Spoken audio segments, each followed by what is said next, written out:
Yosh. Let's have some fun.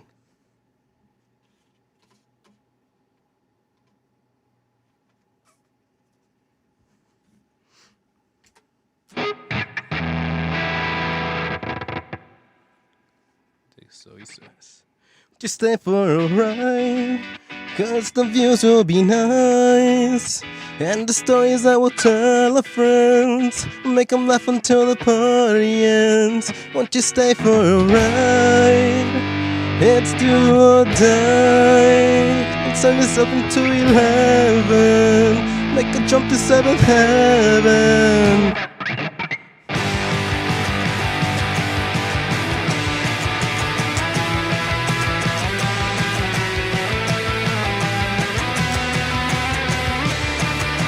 Shopping carts and chronic pain. 9 years of over drinking age. Is this how mom said it would be? Cause I've got sights to see. Strawberry fields and possible highs.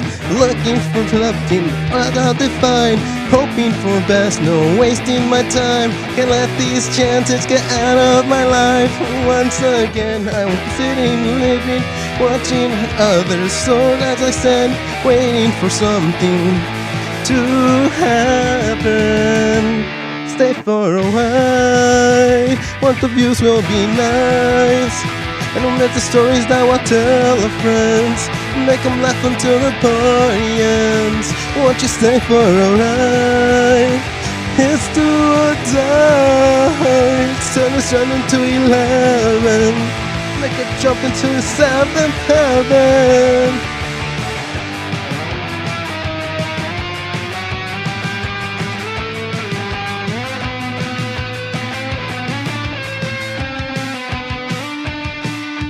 Minimal weight, putting minimal effort. Can hold up my money and waste my potential. Skin rotting further, though I'm not a relic. That shit sat at the end to try so hard.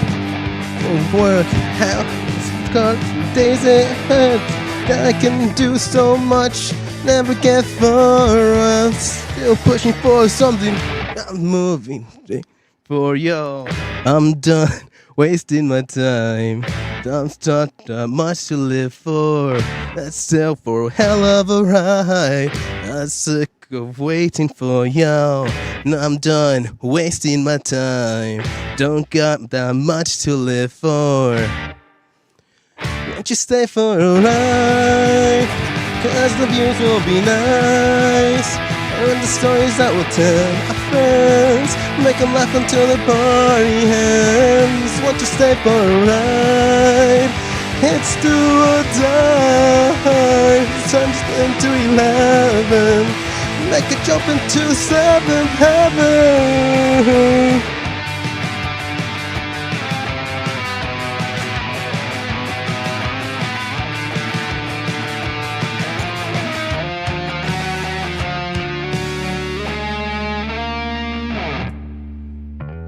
The ride,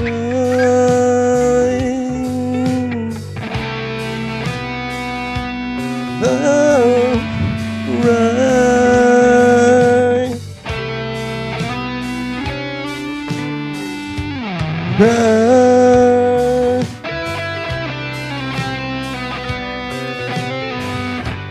ride.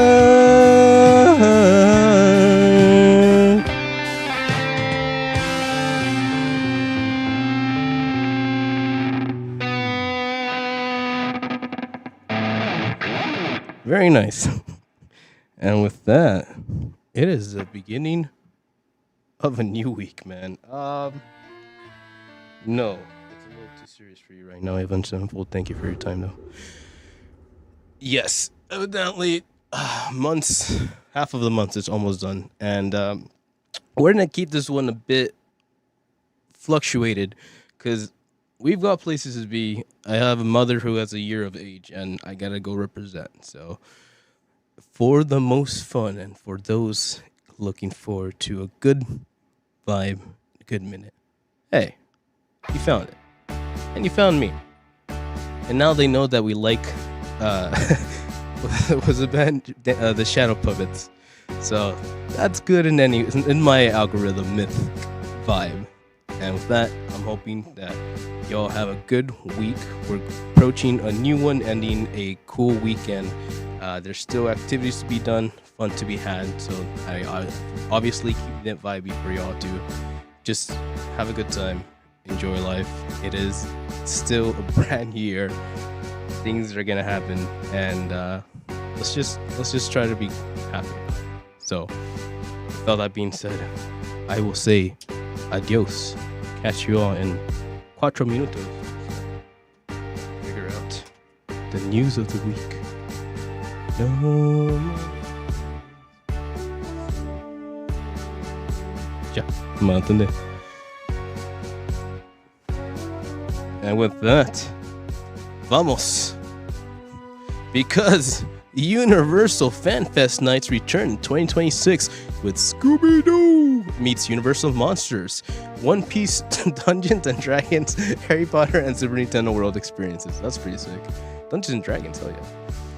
Fan Nights kick off at Universal Studios April 23rd, 2026. Back at it again. This is by Adam Bankhurst over at IGN. Comment. Back at it again. Hollywood beginning April 23rd. And this year will feature Scooby-Doo, One Piece, Dungeons & Dragons, Harry Potter, and Super Nintendo World. Exclusive to After Hours events. Tickets are now on sale.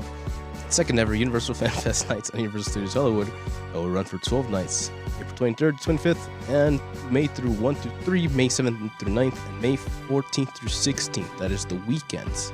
Very nice. There you go. I had a good chuckle because I won't get into it, but it's such a smart move to be like, you know what? Let's ease these guys in. Scooby-Doo. Universal Fan Fest Nights separately ticketed event, and alongside experiences you can read about below, featured character interactions, cosplay photo opportunities, and curated food, beverages, and merchandise. As for those exclusive experiences, they are as follows, directly from Universal. Scooby-Doo! A new Universal walkthrough adventure designed to give guests and stations a step into live-action mystery with Scooby-Doo Gang. Oh, it's so sick. And the Universal Monsters. Guests will travel to the destination via studio tour tram, or have a chance to walk along movie studio backlog with Scooby-Doo himself and his pals Fred, Daphne, Velma, and Shaggy. Very nice. The exciting escapade will challenge them to solve a mystery involving the most legendary Universal monsters in cinematic history, including Frankenstein, Dracula, Bride of Frankenstein, and Wolfman. We still don't have a name for this young lady? Got it. As they navigate portions of Universal's world's famous outdoor film sets, from cobblestone streets of Little Europe to the iconic courts of Miracles, the original filming locations of historic Universal horror films Frankenstein, 1931, and Wolfman, 1941. One Piece, actually, the full period, it's right there. Full period right there. Boy, full period right here. That is badass. That is so cool. For those of us that don't know, the back streets of the Universal lot is these literal built sets where a lot of movies have been filmed, and normally you don't walk through those spots, but obviously for these moments, to visit the original filming locations of at least 2 of those films and to walk through those streets of Little Europe and whatnot is damn cool. Now you layer this on top of my boy Scooby-Doo, and you got yourselves... God, that's awesome. Let's move on. One Piece Grand Pirate Show returns to Universal Fans Fest Nights. This time as a live show extravaganza at the Waterworld Show venue. Oh my god. Inspired by the success of the Universal Studios Japan production One Piece Grand Pirate Show, will invite guests to a whirlwind performances featuring a cast of One Piece fans, favorite characters with action, comedy, and chaos taking center stage. Guests will be transported to the very heart of the world of One Piece, enveloped in friendship, freedom, and mayhem. Yes. You're telling me they're actually combining Waterworld, which is a literal stunt show on water, and they're combining that with the One Piece group? Dude, yes. The Wizarding World of Harry Potter. This unique walkthrough experience will take guests into the depths of the Forbidden Forest in search of a lost hippogriff. With guidance from a Hogwarts professor, they will encounter magical creatures and familiar beasts as they face a series of obstacles which will require the guests to summon their bravery and spellcasting skills to help a hippogriff indeed. Hippogriff indeed. Interesting. It almost feels like that's like this new location that they've been working on, but I'm not going to talk too much about that. This sounds cool though. Interesting. Have fun. And Super Nintendo World Colorful Yoshi Celebration. Let's go! This year's Universal Fan Fest Nights introduced a vibrant, multicolored Yoshi celebration in Super Nintendo World. This all-new adventure will welcome guests to explore the land, where they'll have a chance to meet new colorful Yoshis who can be found throughout the Mushroom Kingdom. Very nice. Instead of keeping them all in one corner like we did last year, you can actually see them floating around throughout the park. Very nice. And finally, Dungeons & Dragons Secrets of Waterdeep. This fan-favorite immersive experience returns due to popular demand, along with some enhancements. Inspired by world's greatest role-playing game, Dungeons & Dragons, these epic walkthrough experiences will welcome guests and fans to partake in a one-of-a-kind adventure and explore the fantastic world of DMT. Very nice. Guests to join the Harpers, a heroic spy network to foil a plot by the legendary beholder Zonda and save the city of Waterdeep. This engaging experience features legendary beholder Zendar, uniquely created by the masterful puppeteer Jim Henson's Creature Shop. Very nice. For over 40 years, Jim Henson's Creature Shop has been a world-renowned innovator in puppetry, animatronics, and digital animation. Very nice. If they're talking about the guy that I think they're talking about, which I think they're talking about, then yeah, that thing looks pretty damn impressive. I did not know it was Jim Henson, and I respect it that much more. There are a lot of ticket options for the Universal Fan Fest, including some to get you parked during the day, blah blah blah blah. I guess it's kind of important. The 2 p.m. night day, after 2 p.m. night day, 2 general admission, Ultimate Fandom, Early Access, FanFest Nights, VIP Tour, Past Memory, Special Pricing, and all the other details. I recommend the 2 p.m. day. It's actually very goated. You can walk into the park at 2 p.m. It's still the normal park, and at 5 p.m. they essentially lock you in, and you're inside the park before everyone else has to go through the process of signing in and blah blah for the afternoon. So it's a very, very good deal, and I probably will jump on that one. In addition to fun planned for Universal Fan Fest, guests will also be able to enjoy the attractions throughout the events, including Mario Kart Bros. Challenge, Harry Potter, Forbidden Hippogriff, Jurassic World. Fuck that. Do not ride this alone. I still have visions. Despicable Me Minion Mayhem, Transformers Revenge of the Mummy, and The Simpsons Ride. For more, check out the interview in FanFest First Night for Sherlock's Chicks. Very nice. Probably wouldn't recommend The Mummy. I'm getting chills right now, just remembering that fucking lyrics. Probably would recommend Mummy, but that's a good vibe.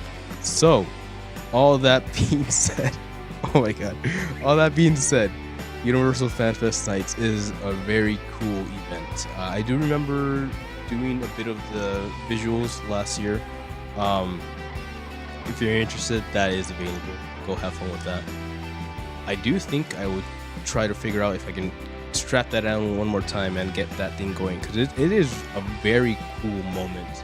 And even last year when they put us down to the Back to the Future lot and they had us kind of like experience the final scene of Back to the Future IRL, like LARPing essentially, it didn't hit me that like, yo, these locations are like essentially like filming the final scene at location.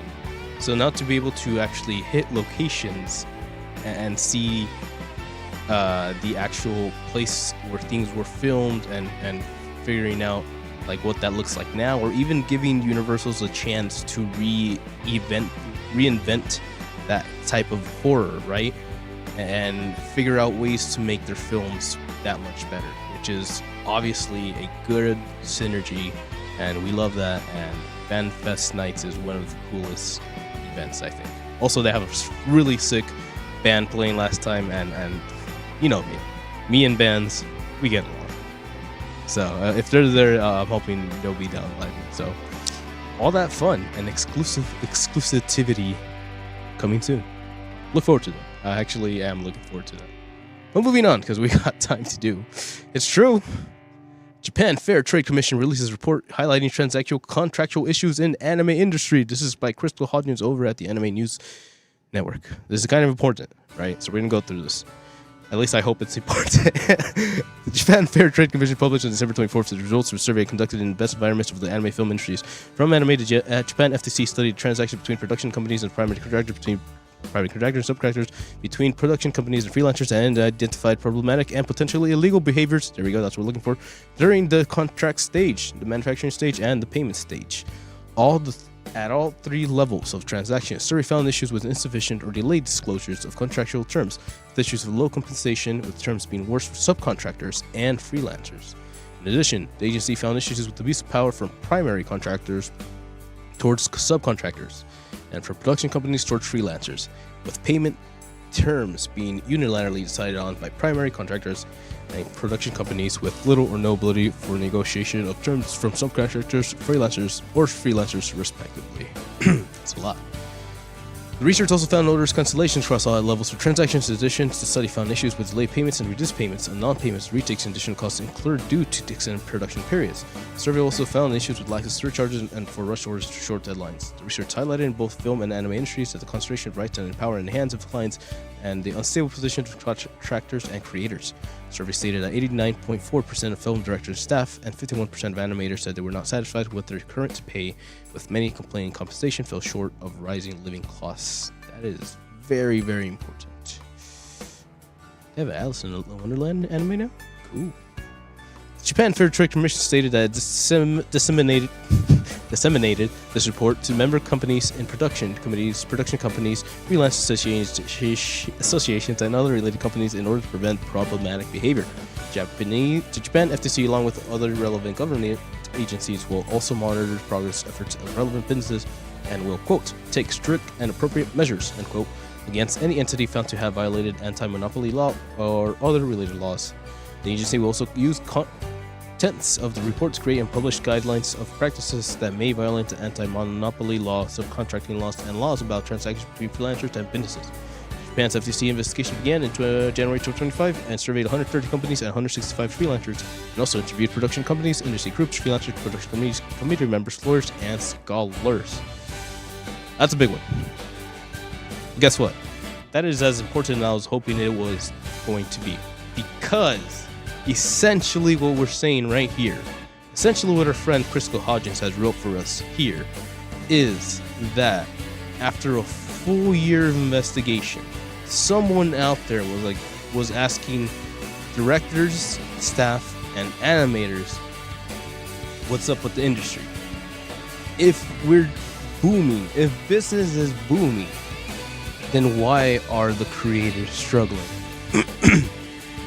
So now we have a full year of investigation by the Japan FTC, Federal Trade Commission, and they have evidence of all the potato-ness that these big companies have been doing, or essentially not the services, but the compensations that they have been providing for the booming business of anime.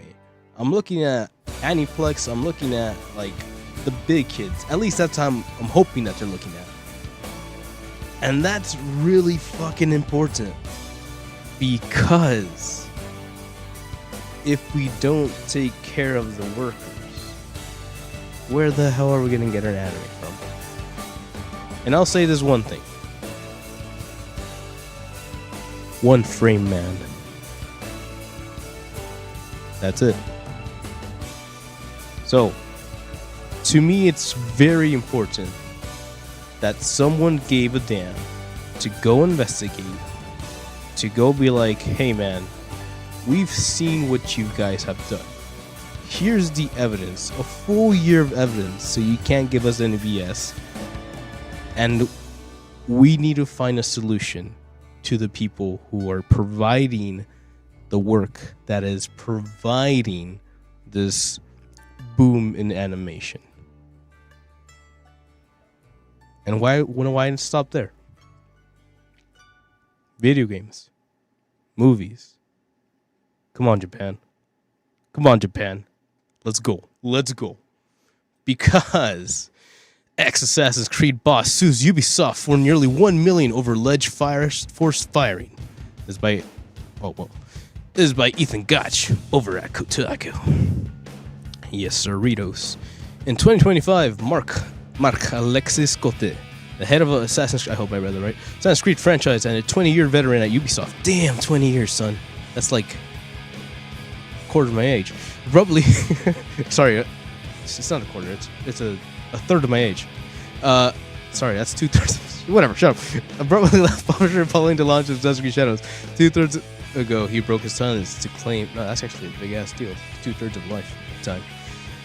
2 months ago, he broke his silence to claim that he didn't leave voluntarily, but was pushed out of the company. Now he's suing Ubisoft for nearly $1 million over what he alleges was a, quote, constructive dismissal, after being demoted from leading the publisher's biggest franchise. Ooh.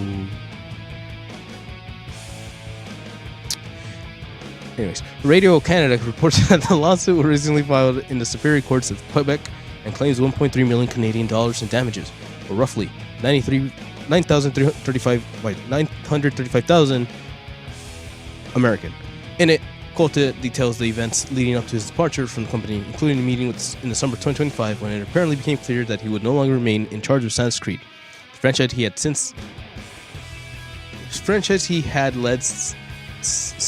signed since a 2022 strategy reboot outlined its ambitious future.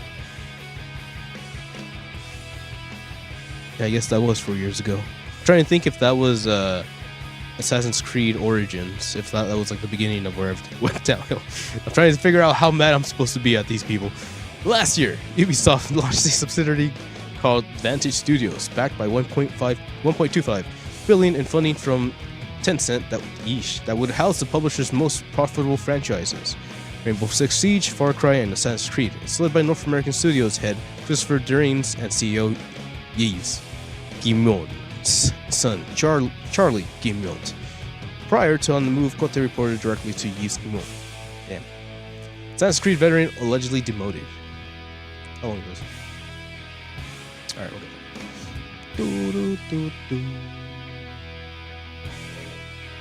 Hold up.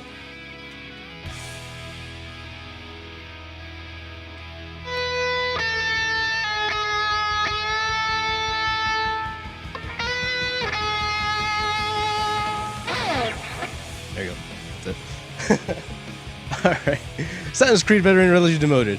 But under the new model, Ubisoft was looking to hire a head of franchises that would oversee all of his major IP, including Assassin's Creed. Effectively demoted Cote. According to his lawsuit, the new position will also only be located in France, meaning Cote wouldn't be eligible unless he was willing to relocate his life across the Atlantic. Oof. The veteran developer was reportedly offered a new position of franchise production head, or an ambiguous role leading a creative house, overseeing a separate lesser franchise within the company's portfolio. When he declined and requested his services for effectively losing his position in October, he alleges that Ubisoft took the surprise step of both eternally and publicly announcing his voluntary departure the next day. Sheesh.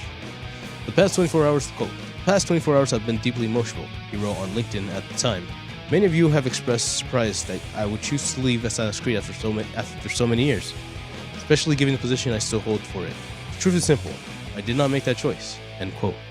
Cote is now asking the Quebec court not only for damages and his severance, but to be released from a non-compete clause that limits the roles he can take elsewhere in the video game industry. What? That sucks. So he's still kind of stuck. This is the Kojima thing all over again. Longer dev cycles, fewer games. Lawsuit comes at the eve of Assassin's Creed Shadows' 1-year anniversary. Damn, that's not a coincidence. The last game of the franchise to ship with Cote, who had been working on a historical action series since 2010's Assassin's Creed Brotherhood at the helm. Oh, I see you. Alright, now I know what we're looking at here. Got you. The game was originally supposed to come out in 2024, but was delayed to provide additional development time, and after already marking the longest lull ever between the new releases in the series. Quote, we're also shifting our development model to make it more sustainable for our teams, as previously we used to average about 3 years for each development cycle on Assassin's Creed, end quote. Cote announced back in 2022, quote, So we're moving to longer dev cycles to make them more sustainable from a human and technological point of view, so we can truly build on the shoulders of one another and then support our games for a longer period of time. End quote. He says the franchise will evolve along two separate tracks, with Shadows representing the continued evolution of the open world RPG formula that he began with Assassin's Creed Origins, and the next entry, Assassin's Creed Hex, directed by Clint Hawking, taking an approach that would feel fresh, quote, fresh and different. Years later, however, some projects like the multiplayer spin-off Invictus and the mobile AAA game Jade remain missing in action. A remake of Assassin's Creed 4 Black Flag, meanwhile, is rumored to be launching in the next few months. Ubisoft and Kotick did not immediately respond to requests for comment. Alrighty, so we got a little word salad here.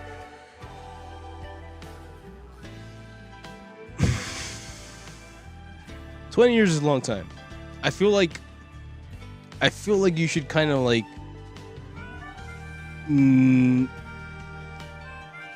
not get so comfortable, if I'm able to say that. Obviously, being a potato person myself, unless it's your wife, I guess. No, even then, you should still kind of keep the relationship alive by doing fun, special things for each other. But I believe the biggest issue comes from this clause right here.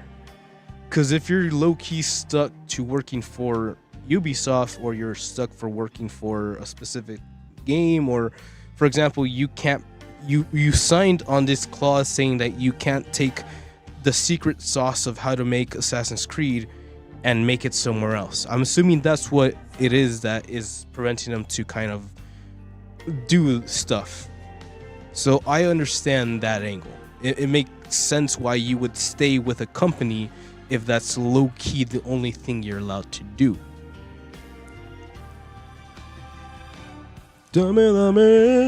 But the issue comes from obviously being pushed out. That's no bueno. That does happen in Japan. It's like, or they offer you this very ambiguous role where you're essentially supposed to be like, yo, I'm kind of tired of sitting by myself in this room. I'm gonna quit. So he has a good case. I think it's a good idea to bring it up. I do hope it does more positive than negative to the games industry. Again, kind of reflecting on how the Tokyo investigating anime industry, how that could hopefully help more people kind of like speak up and be like, hey man, why don't we just figure out how to actually allocate the revenue of all the work that we've been doing, rather than having some CEO fucking absorb all that shit for no goddamn reason. But I digress. There's a lot to be said about these things, obviously. At the end of the day, I do believe that if you're talented enough to help create a project, you should be allowed to spread that knowledge. That feels safe enough to say. Maybe you don't call it Assassin's Creed 2.0, but you know, looking at you, Pow World, but you could be inspired to do something along those lines if you do feel like there is a story you need to tell, i.e. passion, right? If you're there just to, you know, make another like prized horse or whatever, or like just try to steal the thunder or something, it gets complicated. However, the idea of being able to teach other people how to do a good job should always be allowed, in my humble opinion. Where these clauses come in and where these big companies step in is gonna be the issue, and again, that's gonna have to be more of a government learning how to step away from the investors side of the universe. But hey, a guy can dream, right? Because let me tell you about a time where anime was seen as weird.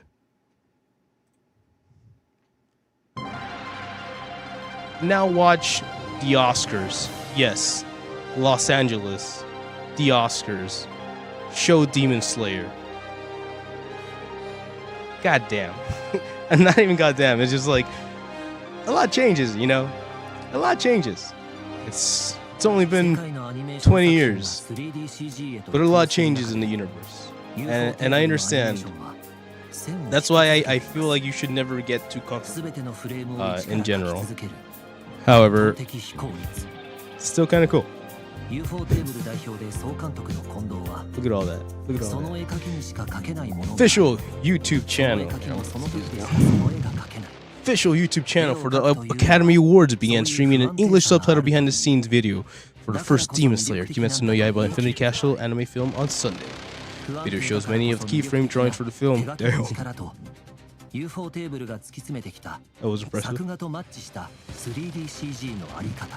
Drawings of film highlights production pipeline for film and ufotable projects in general. Video shows how CGI and digital effects complement the hand-drawn animation. There you go. Demon Slayer Kimetsu no Yaiba opened in Japan on July 18th. The film had sold a total of tickets. Pretty sure we've read this millions of times already. Starting the 6th day in October has made the second highest earning film of all time at the Japanese box office. Sheesh. Surpassing Hayao Miyazaki's Studio Ghibli's 2001 film Spirited Away. Sheesh. This film was nominated for the Best Motion Picture Animated category for 83rd Golden Globes Awards. The film is now the highest earning anime film of all time worldwide, as well as the highest earning Japanese film of all time worldwide. The film has sold 89 million tickets for 109 yen as worldwide as of November. So that's about 68.5 million worldwide as of November 16th. This feat makes it the first Japanese film to earn to earn over 100 billion yen. About 100 billion yen. The film sold 7 million worldwide in 2025. Crunchyroll, Sony Pictures Entertainment, and Netflix screened the film in theaters, including IMAX and other premium large screen formats in the United States and Canada on December 12th. The film screened in Japanese with English subtitles with an English dub.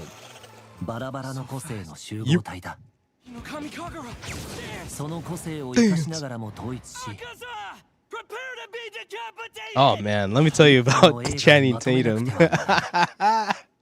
Man, Jesus Christ, man. Look, let me tell you. There were days where I would walk into the library just to make sure that like the Yu-Gi-Oh kids and like the nerdy circle was like vibing. I don't know how else to explain this, but reading this shit in public was not normal. And the people who did decide to read it in public were usually so unique that they just stopped caring about what other people said. So, you know, I just always took it upon myself of like to show a little bit of interest because I already knew this shit. I was into it. My neighbor, I was like 4 years old. I think my neighbor was 8. He hands me this CD, this blank CD. And he goes, here, pop it into your PC or whatever. And I was like, all right, cool. What are we watching? Freaking Naruto versus Sasuke fight. And that was my introduction. So I knew of these things, you know, and I understood. And to me, it was completely normal to appreciate the culture. But that wasn't something that was always easy to represent, right? It's not the best vibe knowing that you're in the circle with certain people that may or may not have the same respect or have the same courtesy or caring or understanding of what it is that they do. But it was important to me that it was able to be appreciated. So, you know, that goes from From those days, that goes to slapping stickers on a fucking Honda Civic, because I would go to the midnight drive meetups, and people would actually trade stickers back then. You wouldn't sell stickers, you would trade stickers because you were fucking cool enough to be there that night. To just represent, right? To be proud of something, to not focus on how cringe it could be, but of what it was actually saying, what it was doing, what it was able to express while being a little bit cringe, sure. So, to see us get here, a very delicate time where a lot of corporations are gonna be fucking hungry about what this means, of what these numbers do for their personal accounts. So that's why it is important to me that Japan, that the FTC, shit, that America fucking steps up its game, because obviously certain people are in charge right now, but that they step in and they acknowledge that all those fucking digits have to be allocated to the people who are creating. Not just the distributors, not just the copywriters, not just the licensors, not just the fucking assholes that invested in something that was just another business venture to them. But the people who took the time, sweat, tears to express those emotions on screen. Damn, they fucked me up. They fucked us up. I was in the flow, and then they showed those two fools. I was like, no! He did nothing wrong. My boy did nothing wrong. Oh, man. So yes. It is beautiful. I am proud. But also, let's respect it. Let's respect. 劇場版「鬼滅の刃無限上編第1章赤座災害」は作画と 3DCG 音楽の構成が I'm gonna get copyrighted by Lisa. God damn it, Lisa! I love you, Lisa! Fuck! only cuss so I don't get copyrighted. Lisa, I saw you in concert. I know you don't remember, but I was probably one of the loudest motherfuckers that actually spoke Japanese there. Damn, I was actually late for that. Oh my god, I was late for that fucking concert. I don't know if I forgot that it was happening that night, or I don't know, but I was barreling down the freeway on the motorcycle. I had the motorcycle back then, barely down the freeway, and I fucking got the wrong exit, and I was so fucking pissed. So yes, I was late to that concert, but regardless, when I got there, I'm pretty sure she knew I was there. Yeah, don't worry about it. Ah, man. We've come a long way. We really have. To borrowing, sorry, to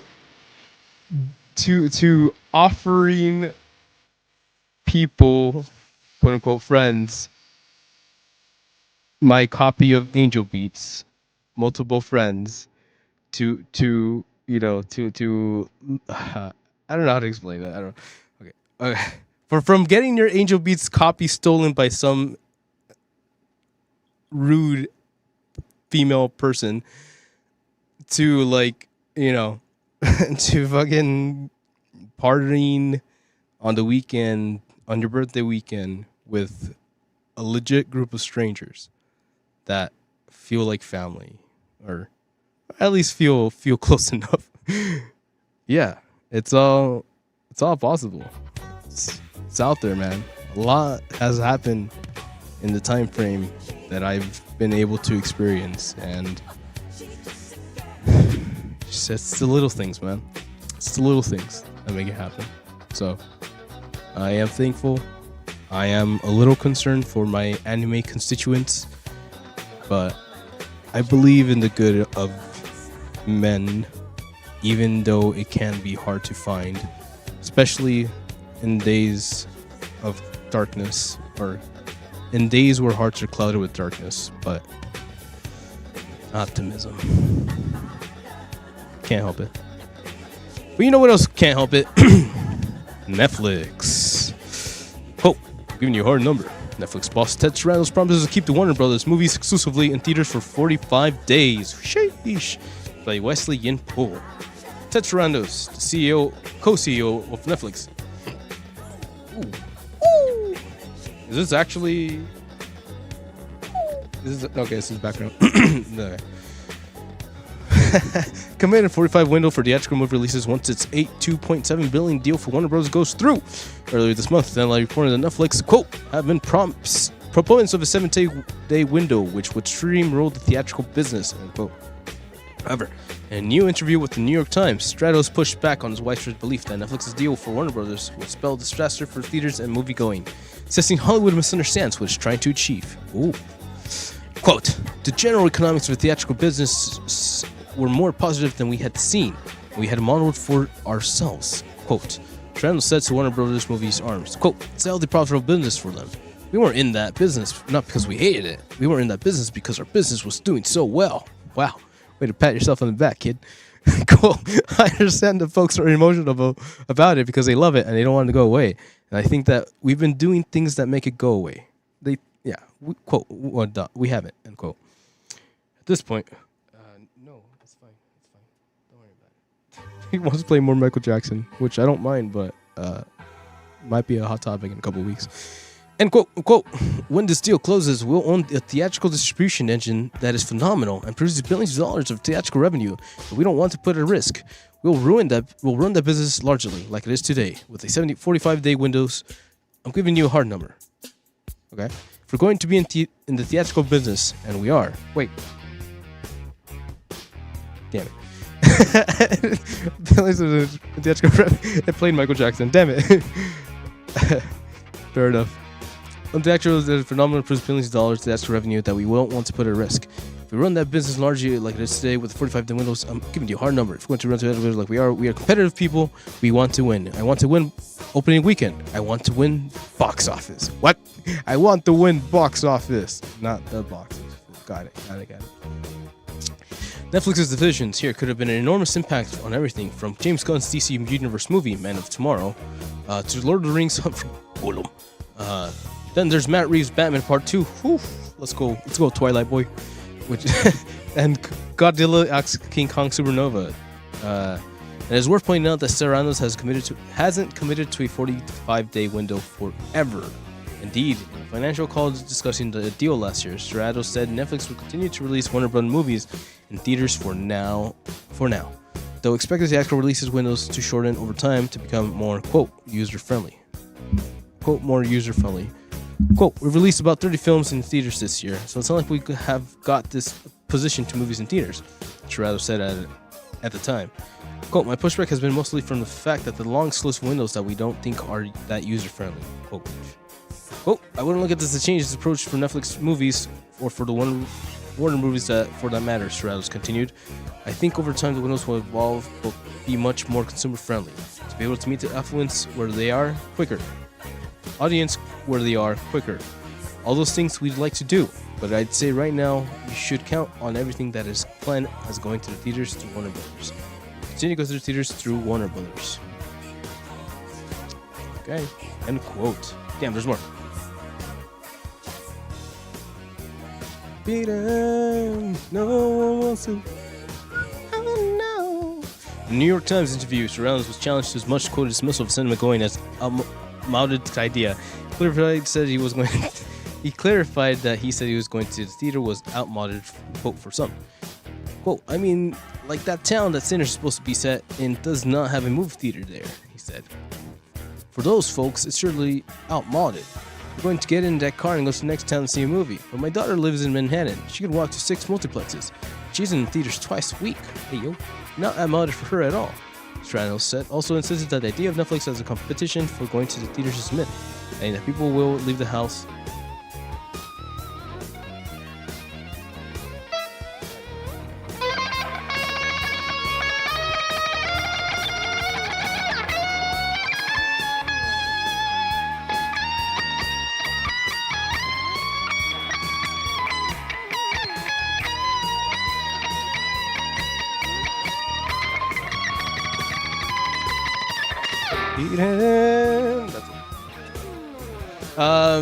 I've always wanted to do that solo, or try something with my Beat It. At least the Fall Out Boy cover of Beat It. I'd like to try that one of these days. Put it on the calendar. So since this is the idea, yeah, the competition going to Mrs. Myth, blah, blah, blah, blah. When you go to see a movie, when you go out to see a movie in theater. If it was a good movie, when you come home, the first thing you want to do is watch another movie, he said. If anything, I think it helps, encourage the love of films. I did not get into this business to hurt theatrical films. I got into business to help consumers, to help movie fans. End quote. Is that Ben Affleck? Oh shit, it is. Oh, the rep, that's what it is. Okay. The future of cinema going is top of mid as 2006 kicks off with Netflix's Warner's Bros. Deal waiting in the wings. Meanwhile, box office revenue is struggling with even Marvel movies, previously guaranteed hits, having trouble getting fans into theaters. The big question right now is, are we witnessing the beginning of the end of the cinema? Hollywood legend Leonardo DiCaprio recently expressed concerns about the future of cinema going, asking whether it would become a niche pursuit. In an interview with the Sunday Times, the Titanic, Inception, and The Wolf of Wall Street, nice, that's quite the name, Star wondered whether, quote, people still have the appetite for theaters, end quote, and if not, whether they might become silos like jazz bars. Meanwhile, jazz bars is kind of sick, bro. Come on. Yeah, we're into the Michael Jackson circle.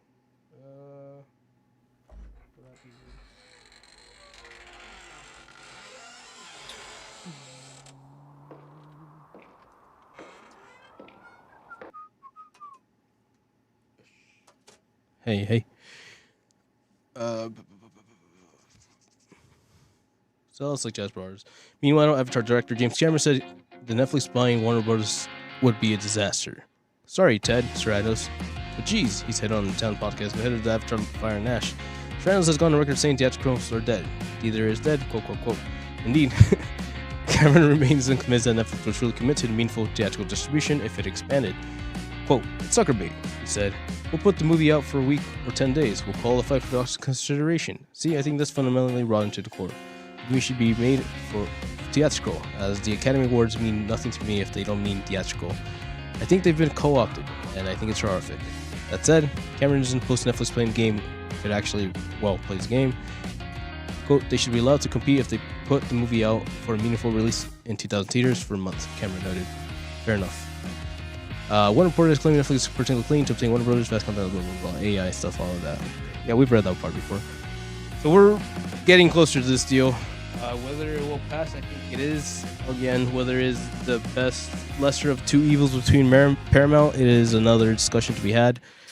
But if it is going to happen, which, things are happening. Again, cough, cough, Japan, FTC, please, we need help. But if it is going to happen, then yeah, at the very minimum, for the love of God,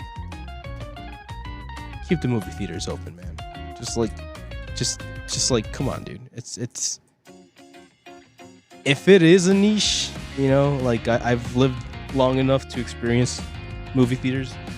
I know small independent theaters. If it is a niche, so be it. I'll figure that one out. I'll pay for the membership there or what have you. But the access of being able to actually go to a cinema and knowing that there is not an infinite, but there is a curated amount of films for you to experience if you wish to be creative and adventurous enough to go experience. it's kind of sad, man. If you take that away, that I don't know. It just feels like it feels like it's like one of the last barriers to AI slop, if that makes any sense. Because information is really fast. Obviously, it's like TV shows, movies, or TV shows. I don't know, like comments, stuff like that. It's streamlined. It's all streamed. It's all fast. It's all data. It's all YouTube. It's all Twitch. It's all this stuff.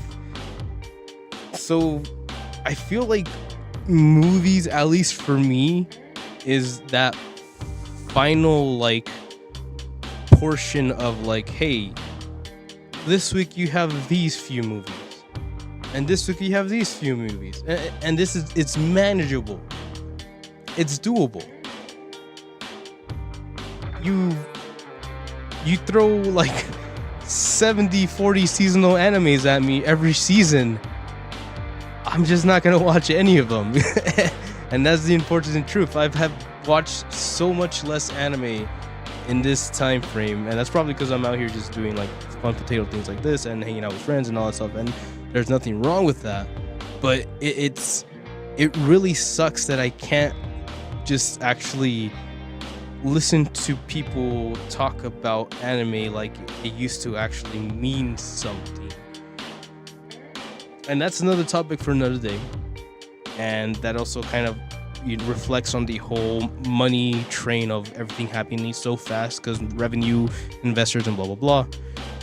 But again, Netflix buying out movie theaters to be the old, like, streaming movie slop station, which there's nothing wrong with that.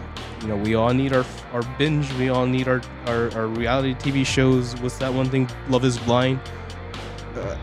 People enjoy a little bit of entertainment. You know, as long as it's not hurting anybody, I appreciate, I respect it.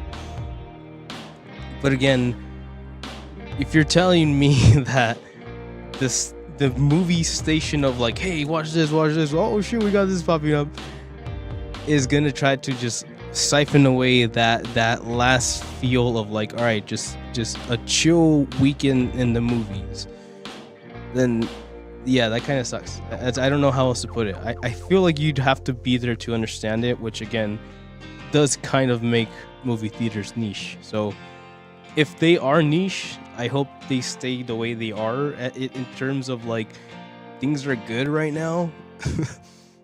I can see the solution of kind of closing down a few cinemas, which again would suck. But if that is the way we're gonna have to address these things, then we'll figure that one out. So be it. But man, it could be the end of it. It really could be the end of it. And I think about that here and there. So I'm gonna try to have fun while I can, man. So let's do that. Let's just focus on the good times while we still got them. Enjoy your movie theaters, guys. They're kind of cool. Because what else used to be cool? Libraries. And Microsoft replaces employee library with AI learning experiences. It's by Ethan Gotch over at Kotaku. Last year, Microsoft committed over $1 billion in new investment towards AI. Part of the technological arms race has included training LLMs on millions of books, including some written 600 years ago. This year, Microsoft is paying back the favor by ditching its own employee library. The Verge reports that the company is closing down and slashing new subscriptions in favor of AI-powered learning experiences. What? The on-site collection of books was allegedly so heavy, it once was blamed for cracking the underground parking lot pillars that supported it. The library now houses a building 92 will now be closed. According to The Verge, that's an interesting second. I'm pretty sure I'm going to copyright. Fair enough. Closing down. The Verge reports that the company is closing it down, slashing new subscriptions. Supported it. Library now houses building 92 will be closed. According to The Verge, the company's roughly 220 1,000 employees have also been reportedly lost access to checking out digital copies of business books and accessing new publications like The Information. Instead of learning about the world through the considered words of other human beings, they will now be engaging with a, quote, more modern AI-powered learning experiences through the Skilling Hub. According to an FAQ sent to the staff, quote, the library closed as part of Microsoft's move towards a more modern connected learning experiences through the Skilling Hub. It reads, quote, we know that this change affects a space many people value, end quote. I don't think that's the issue here, friend. Contrast that what Microsoft recently said after it was revealed that UK police had relied on an AI hallucination when making the controversial decision to ban fans from a certain soccer match. Copilot combines information from multiple web sources into a single response with linked citations. Quote, a spokesperson for the company told media outlets it informs users they are interacting with an AI systems and encourages them to review their sources. Remember, it's not slop, it's bicycle for the mind. I think we just skipped over something here. Recently said that it was revealed that UK police had relied on an AI hallucination when making the controversial decision to ban fans from a certain soccer match. I feel like we've missed something, like something really big right there.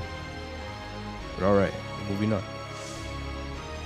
It's unclear if Copilot will be the basis for all these new AI learning experiences, what employees are now being encouraged to utilize, or what other sources of information they will use to review them now that the library is shutting down.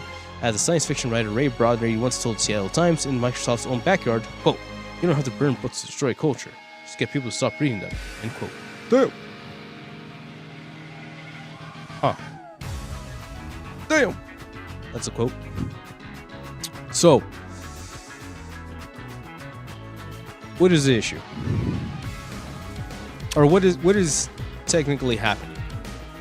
They've got rid of the books. I assume they're gonna go burn them or do some weird stuff with it. If they're too heavy, then I guess you do have a case for like figuring out where to throw to place them. But they're putting essentially they're adding Cortana database. So instead of reading a book, you go up to Cortana and you be like, hey Cortana, when's the last time? I don't even know, stupid question to ask.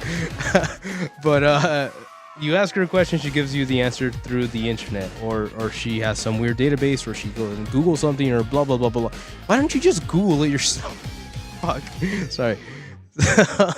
So that happens. Where it's getting its information from, I don't know.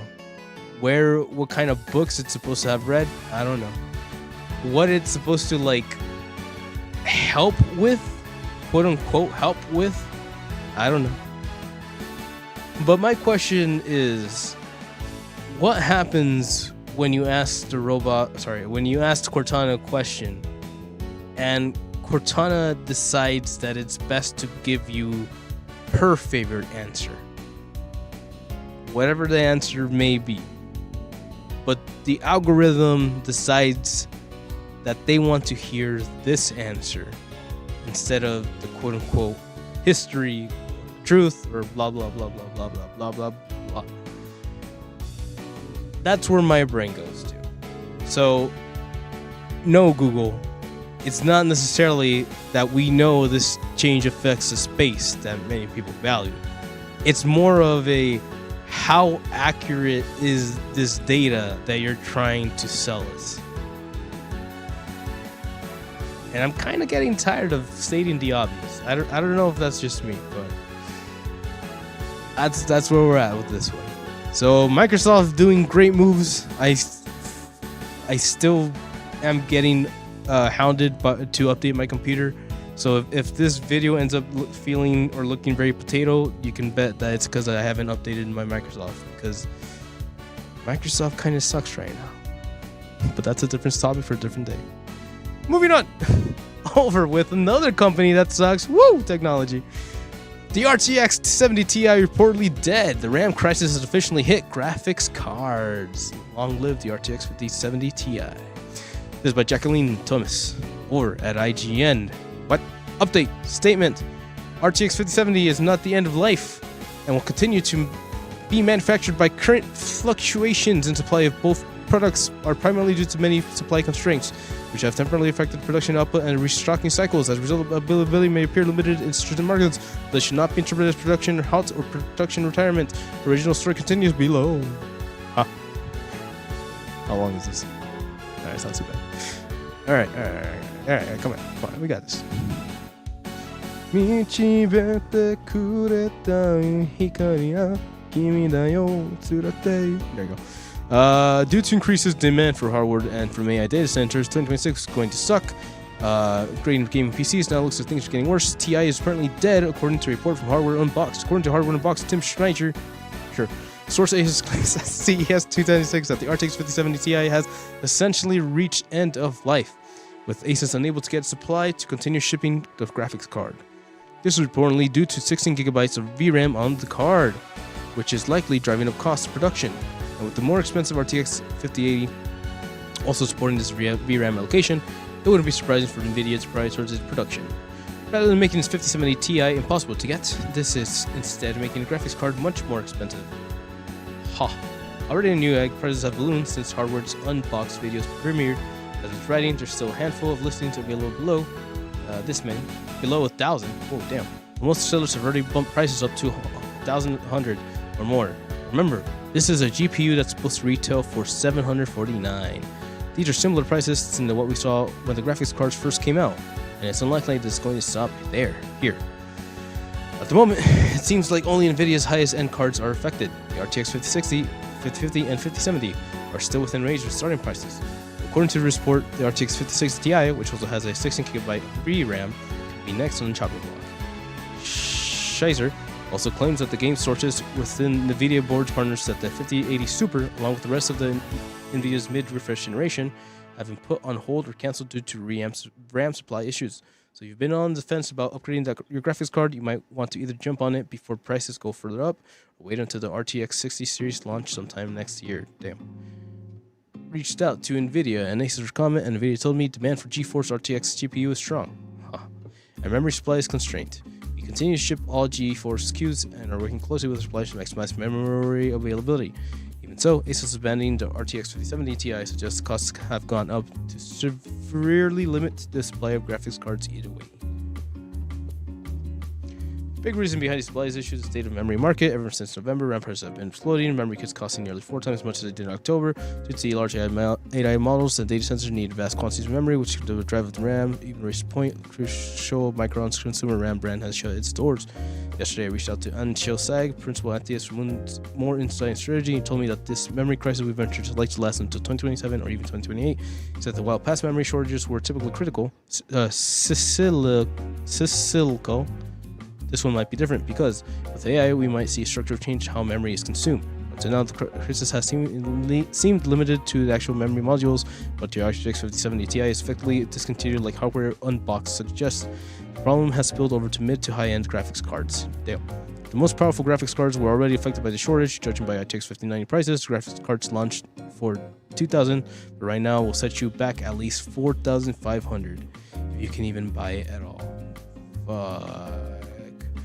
Pre-built gaming PCs haven't been hit by these component price jumps yet, as a manufacturer buys product in bulk. But if the market keeps going the way it is going, it's going to be a matter of time. It's a matter of time until the only gaming PC you can reasonably buy is packing an 8GB RTX 5060 or Radeon RTX 9060 and a 16GB of RAM. So much for NVIDIA and AMD pushing for gaming as a new normal. Wow. What a way to start the year, huh?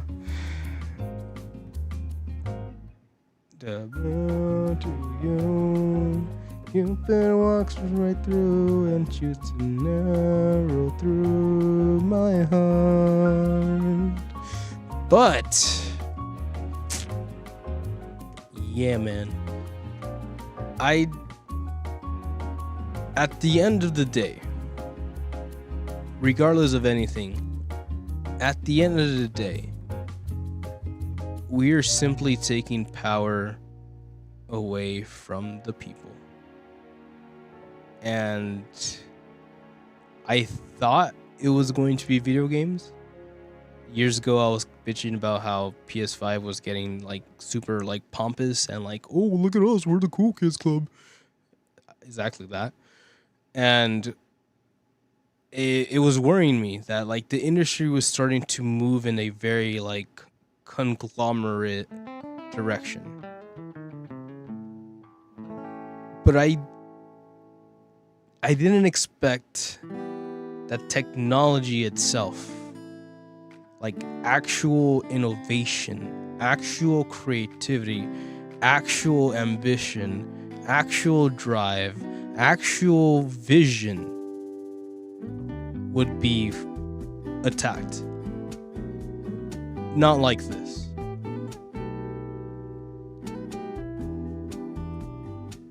I'm a little pissed off because this sets us back so much. Like, if you think about how fast technology grows,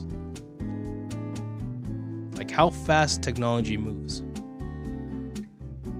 to simply put your finger on the pause button for the average consumer while continuing to allow corporations to advance in development is a thought that pisses me off.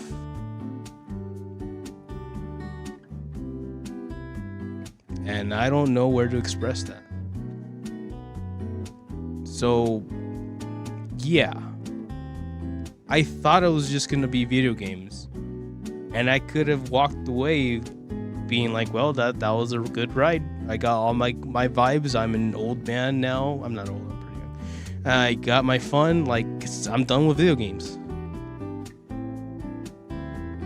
But we're talking about technology. Now we got a problem. So, I'm not sure who has to step in and start wagging their finger, or God forbid, shoving that finger into places that will create a reaction.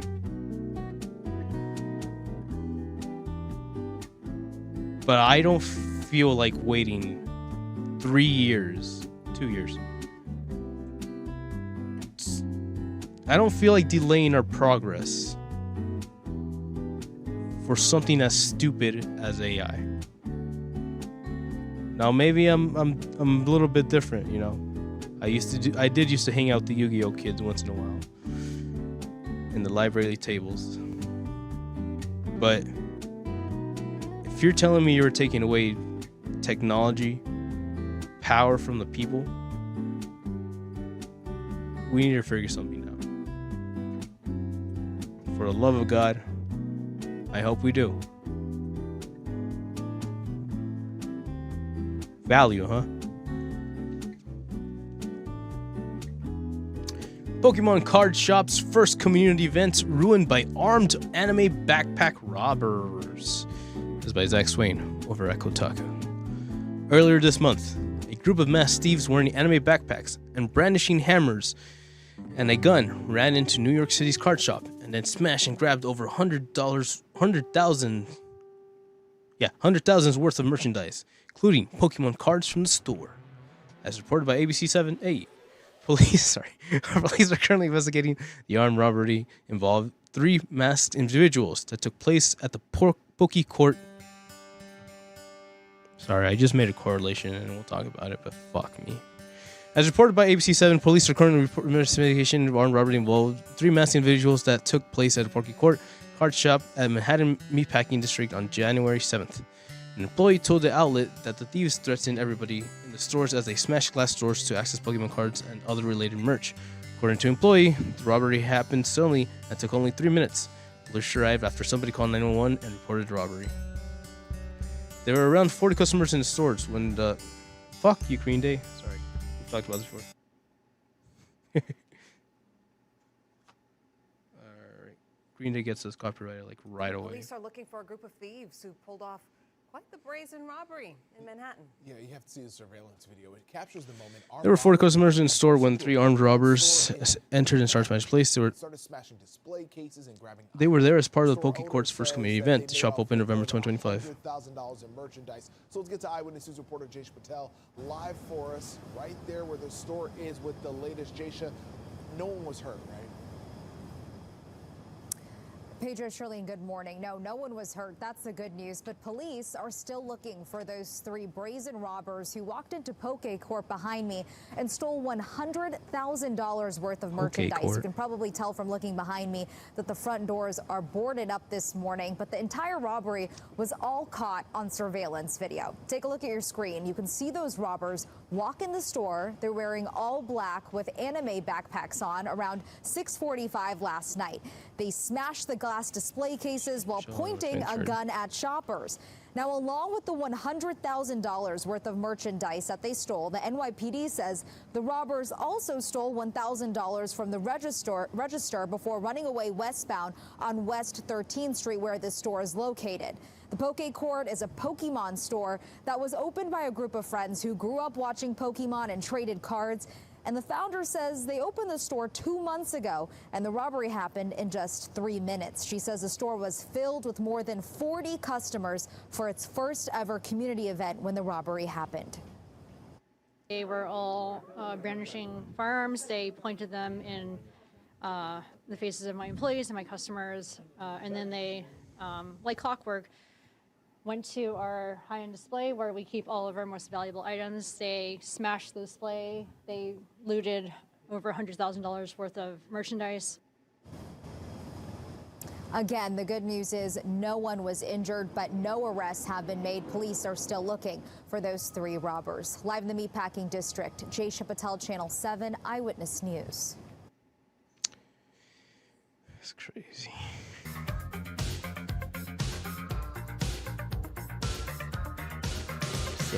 Courtney Chin said that she has detailed list of what was stolen, hoping insurance covered loss. God damn, that's going to be an interesting insurance day.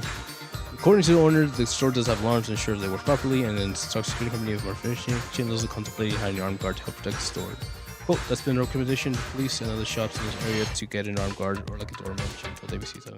This isn't the first armed robbery targeting Pokemon cards and merch. We've seen many other card shops robbed by thieves in the last 2 years as Pokemon cards continue to grow in value and demand for them skyrockets. One incident that happened in December 2024, thieves asked police which cards were for the whole robbery. Oh man, I don't know what else to say, man. I can't say anything, and I can't.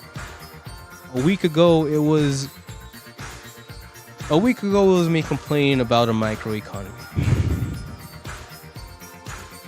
Put value on a fucking piece of cardboard. With art. So much value within your fucking eyes, within your perceived little fucking circle, that it's enough to threaten a life over. Right? As for insurance covering fucking your perceived value of what things are, a fucking cardboard piece of cardboard is, that's gonna be an interesting insurance day. That's for a different spot. But the thing that made me fucking, what's the word? Sorry, I'm in the mood right now. The thing that made me like cringe mid when we started talking about this is, what is the last thing we just saw being talked about on a Fox News network by one fucking dumbass piece of shit, fucking, what's his name? Logan Paul, Jake Paul, doesn't fucking matter. On Fox Business News Network, bitching about how you can make money off of these fucking cards. And lo and behold, a fucking week later, someone, you know, I don't believe in coincidences the way most people would. But you're fucking telling me his white fucking ass wasn't inspired by Mr. Bitch Ass? I'm just, really, guys. Last week I said, what the fuck are we doing? Because I know this shit happens. I know this shit happens like the back of my hand. Good Lord. fucking get it together. It's a fucking cardboard box, you piece of shit. Because awful Nintendo DS game Corey in the House now selling for hundreds of dollars on eBay mid-environmental. You get the point. All supply. This is by Tim Phillips over at IGN. Gotta get going. People are knocking on my door. This is Corey in the House. Obscure Nintendo DS game at the center of bizarre Vera campaign is now being sold for $100 on eBay. Earlier this week, we reported that Disney Corner in the House was close to dethroning beloved Player Obscure Expedition 33 as the highest rated game on the tree by user ranking. Already, the game has surpassed user rating for masterpieces such as The Last of Us and Witcher 300 Resident Evil 4. The 2008 Nintendo DS tie has been a focal point of numerous viral campaigns over the years, which have seen the users in the curious internet imagine fortune and propel the game to notoriety despite or because of the fact that it's not very good. Oh shit. So dumb. Or $6. Not seemingly, the game has achieved cult status to the point where copies are changing hands for hugely inflated sums of money on eBay. A look that recently sold listings on the auction site shows copies have been bought for as much as $39.99.97. Auctions currently in progress on copies set to sell as high as $700 at the time of writing, while half a dozen completed listings from earlier this week shows copies have sold for over $100. Last year's listings showed the game selling for around $15. Currently, Disney's Corner House is still the joint second. What? Currently, Disney's Corner in the House is still the joint second best-selling game listed on Metacritic by user ranking, with Player Obscure Expedition 3 not yet dethroned. Earlier this week, IGN contacted Metacritic to ask if it planned to intervene at some point to put an end at the end of the mischief. As of yet, the company is yet to comment. Look at this guy. If you have a copy of Disney's Corner in the House yourself, or you can source one from a local secondhand store, now might be a good time to try and turn the profit. Or, of course, you could hang on to the title, which IGN rated as an awful 3 out of 10, when it released almost 2 decades ago. The game has some of the clunkiest controls you've seen. The presentation is insultingly stupid. Minigames are hardly games at all, and on top of everything, it's really short. $400 well spent. So, there you go. Man, I think I just needed like something to laugh at after the whole stupid inflation of Pokemon cards. But yeah, stupidity is stupidity. Stupid is as stupid does. And you know what? If you're stupid enough to spend $400 according to House, then I'd say God bless you. But I think that he's already done more than enough of a job for your ass. So hey, why don't you turn around and bless someone else? Or why don't you ask yourself, simple question, what would Corey do?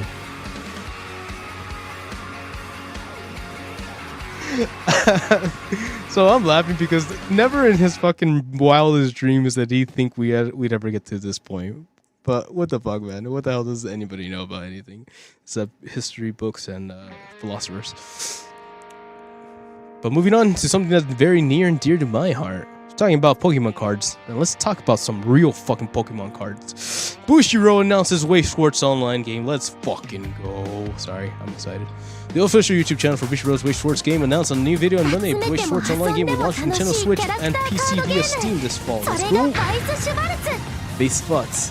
The game is a competitive online subversion training card game that will include a ranking system. The game will be a Waste Sports version of the game and sports. There will be a Waste version of the game and sports version. Bandai Namco Game Studios released Waste Sports Portable game for the PlayStation Portable in November 2011. Whoa, shit. Bushiroad entered the company's Bushiroad game label in December. The company will publish its mobile games on the Bushimo label going forward, and its console games under the Bushiroad name. Let's go! Let's go! Guys, I don't think you understand. I'm pretty fucking high.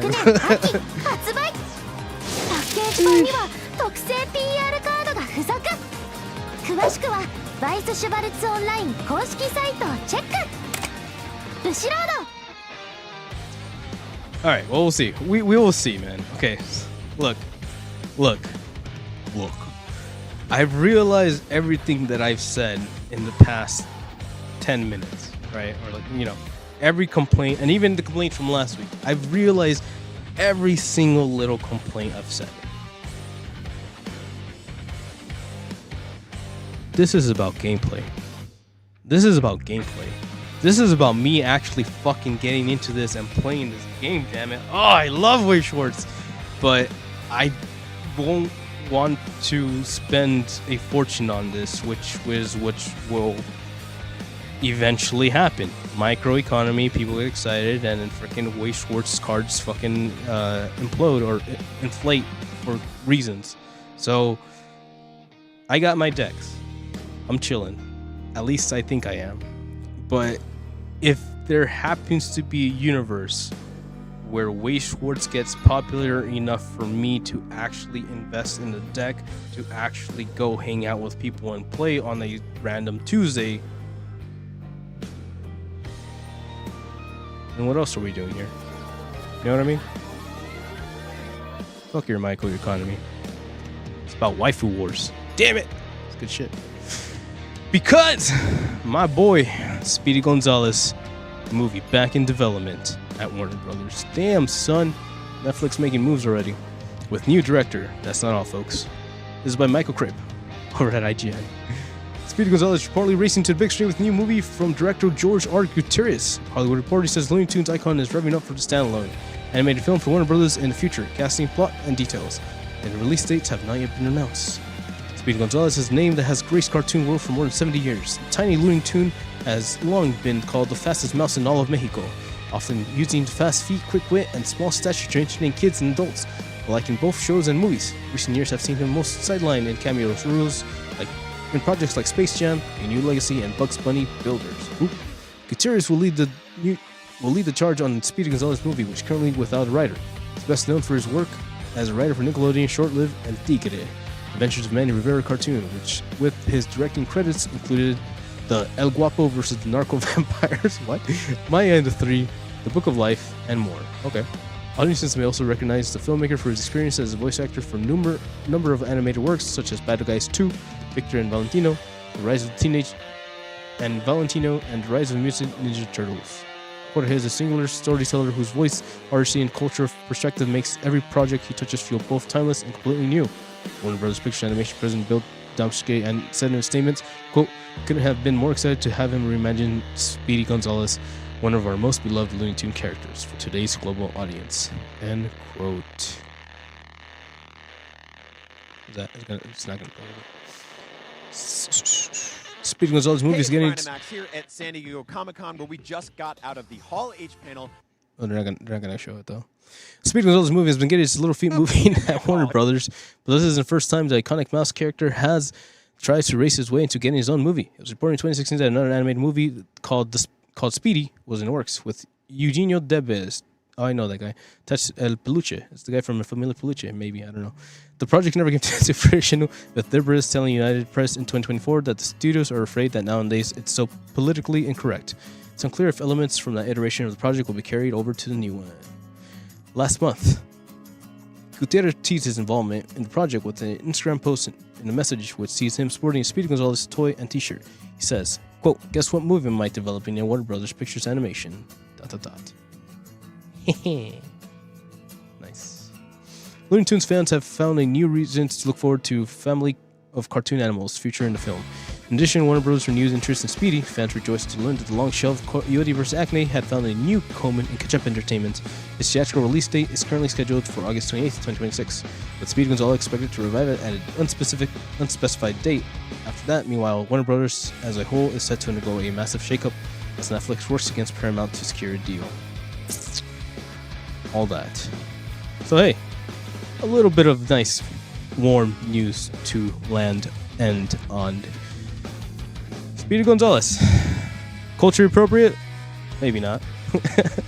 But, I mean, as a, Latino/Mexican growing up, it's really easy to be like, oh, Speedy Gonzalez, haha. But at the same time, it's like, what Speedy Gonzalez stands for, actually his whole character arc, what he does in that show, it's kind of badass. So, it could be a lot worse things than Speedy Gonzalez, in my book.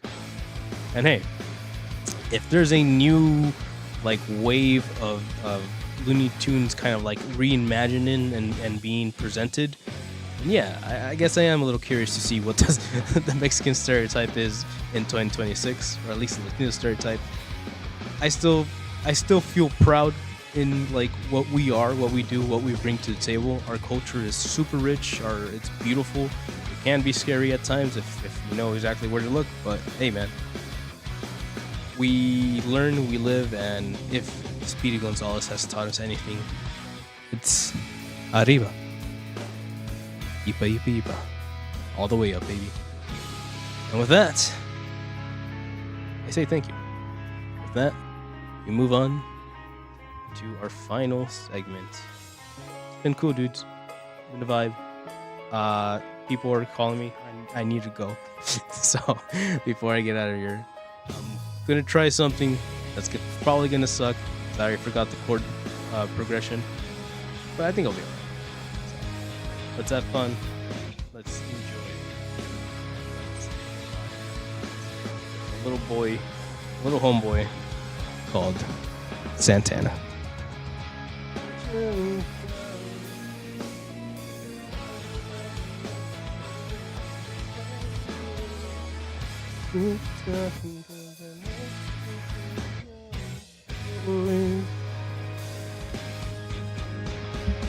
Voice again.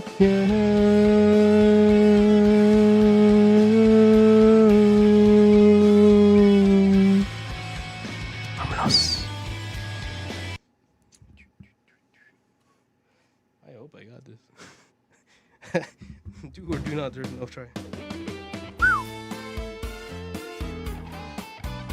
There we go. The hot one. 11 inches from the midsection. And here you whisper it. Okay. Then there's felt everyone, but you stay so cool. My muñequita. What's this Harlem Mona Lisa? There's still a reason for my reason. The step in my groove. And if you say it's life ain't good enough, I will, my world lift you up. I will change my life to suit your mood. Cause you're so smooth. And it's just like the ocean touching the moon. That's the same as the emotion that I get from you. And kinda loving that can be so smooth. Give me your heart, make it real, or let's forget about it.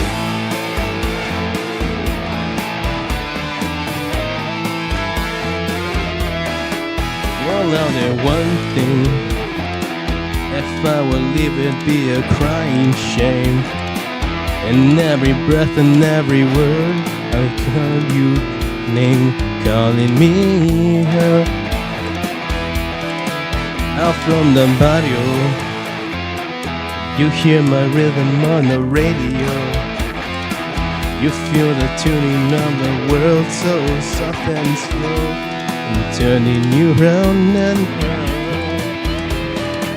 And if you say it's good enough, but my world lift you up. I will change my life to suit your mood.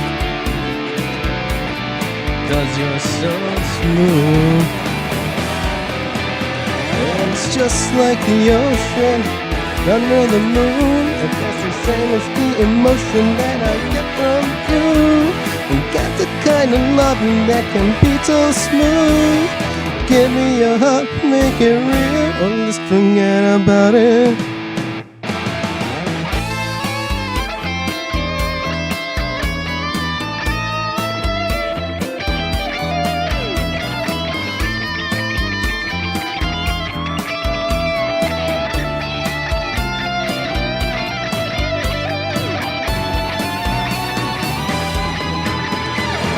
Just like the ocean under the moon. It's the same as the emotion that I get from you. I got the kind of loving that can be so smooth. Yeah, give me your heart, make it real. Well, let's forget about it. Oh, let's forget about it. Oh, let's forget about it. Oh, we'll forget about it. Oh, let's forget about it.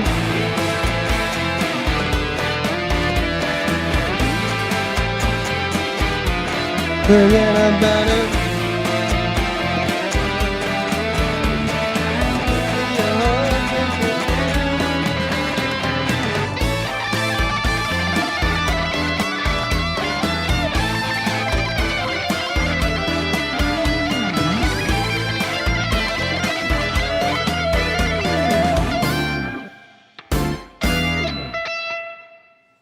Something like that.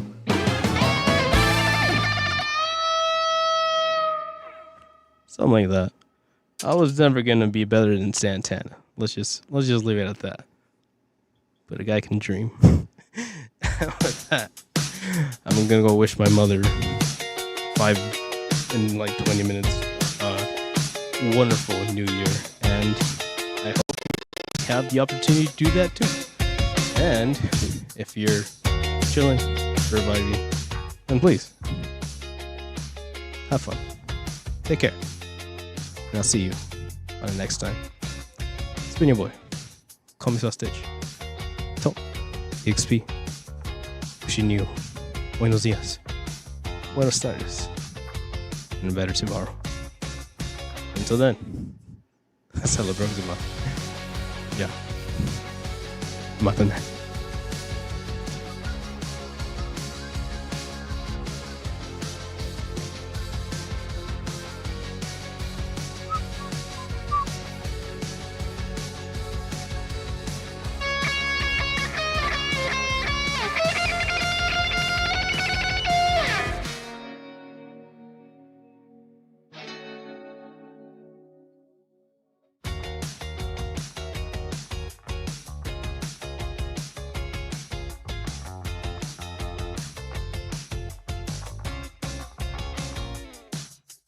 Good night, let's go.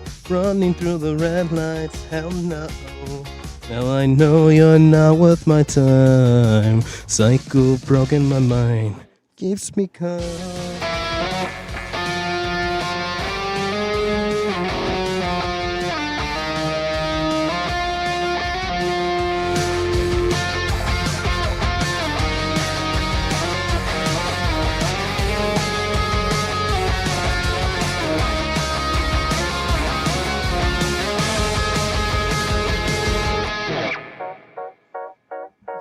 But you won't pick up. Send and deliver like what the fuck. Don't leave me on red like a solo cup. You say that you miss me but I'm still gone. You text and you call but my phone's not on. Need CPR please call 111. Defibrillate all of my faded flaws. Drunk text keep me sober. Hope it's not all over. Ripping out the throttle. Dipping empty bottles. Drunk text keep me sober. Hope it's not all over.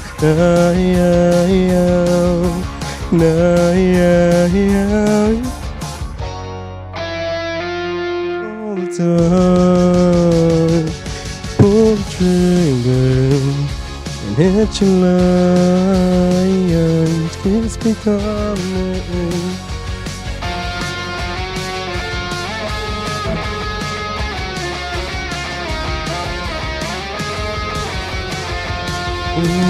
Drunk times keep me sober. Hope it's not all over now.